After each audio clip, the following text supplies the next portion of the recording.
বাউল শব্দের শাব্দিক অর্থ হচ্ছে বাতুল। বাউল শব্দের শাব্দিক অর্থ হচ্ছে ফালন। মানে কি? বাতুল, রিজেক্টেড, ফালন। এর জন্য তাদের কার্যক্রম সব ফালনের মতন বলছে। এই বাউলরা ইসলাম ধর্মের অধিকারী নয়। আমাদের মধ্যে অনেকে মনে করেন যে তারা মুসলমান, তারা মূলত মুসলমান। তাহলে তারা কি? আপনাদের প্রশ্ন করবেন তারা কি? তারা মুসলমান হলো, তারা হিন্দু হলো, তারা খ্রিস্টান হলো, তারা বৌদ্ধ হলো, তারা কিচ্ছু না। তারা মসজিদও যায় না, তারা মন্দিরও যায় না, তারা ফেরোটাইও যায় না, তারা কোনো ধর্ম পালন করে না। কারণ তারা তো বাবু, তারা তো রিজেক্টেড, তারা তো ফাগল। ফাগলের আবার এবাদত বন্দেগী কি? তাদের মূল প্রতিপাদ্য বিষয় হচ্ছে দেহকেন্দ্রিক, অর্থাৎ তারা জৌরচারের মধ্যে লিপ্ত থাকে। তারা যে ফাড়া করে, যে গান করে, অবশ্যই একজন পুরুষের সাথে একজন নারী থাকতেই হবে। আপনি দেখবেন ওদের যত গানের আসর আছে, একজন পুরুষ আর একজন নারী, এবং তাদের কথাবার্তার মধ্যে, বক্তৃতার মধ্যে, গানের মধ্যে যৌন সুরসুরি মূলক, যৌন আবেদন মূলক। আপনি আরো তাজ্জব হয়ে যাবেন, কালকে তাদের একজন নারী, হাসিনা সরকার, মানে সে বাউল শিল্পী নারী, হাসিনা সরকার বললেন যে আমি ওই বাউল সম্রাট যারা আছে, শিল্পী যারা আছে, তাদের কাছে বলছি আমি আজকালকে দাওয়াত খাচ্ছি না। ওরা বলল তুমি দাওয়াত খাবে যদি আমাদের ডাকে সাড়া দাও।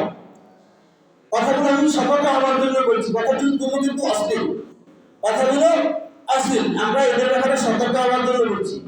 বলছে তুমি অবশ্যই সাড়া খাইবা, ডাক খাইবা যদি আমাদের কথায়, আমাদের দাবিতে তুমি রাজি হও। আপনাদের দাবি কি?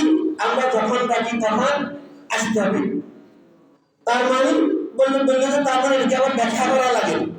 তখন হাসিনা সরকার বলল যারা তাদের সাথে ব্যাট শেয়ার করে, অর্থাৎ যারা তাদের সাথে বিছানা যায়, ঠিক ওই নারীগুলো দাওয়াত খায়, ওই নারীগুলো ডাক পড়ে। আর যারা ব্যাট শেয়ার করে না, তাদের বিছানায় যায় না, তাদের ডাক পড়ে না।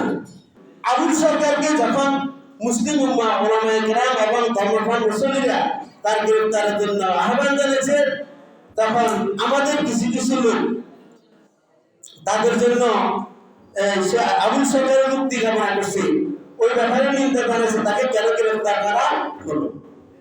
সে আল্লাহর ব্যাপারে একবারে নিকৃষ্ট। আমি কি বলবো এই কথা আপনাদের সামনে?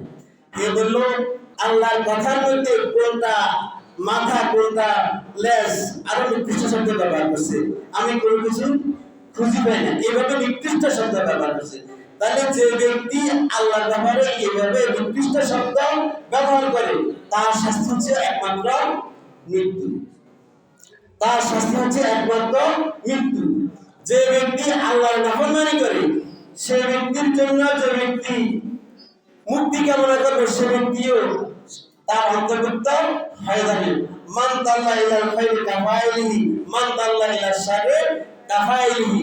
অন্যায় যে করে আর অন্যায় যে সহে, তবে বিনোদন তাদের দৃঢ় সভা দাহি। আমি বলবো এভাবে আউল বাউল ফাউল এদের ব্যাপারে আমাদেরকে সতর্ক থাকতে হবে। আমাদেরকে দিন থেকে বিচ্যুত করার জন্য, ধর্ম বিমুখ করার জন্য অনেক ষড়যন্ত্র আছে এবং থাকবে। এ ব্যাপারে আমাদেরকে সতর্কতা অবলম্বন করতে হবে, অন্যথায় আমরা ইমান রক্ষা করা আমাদের জন্য কষ্টসাধ্য হয়ে যাবে। আল্লাহ তাআলা আমাদের সকলকে মৃত্যু পর্যন্ত ইমানের উপর অটল এবং অবিচল থাকার তৌফিক দান করুন।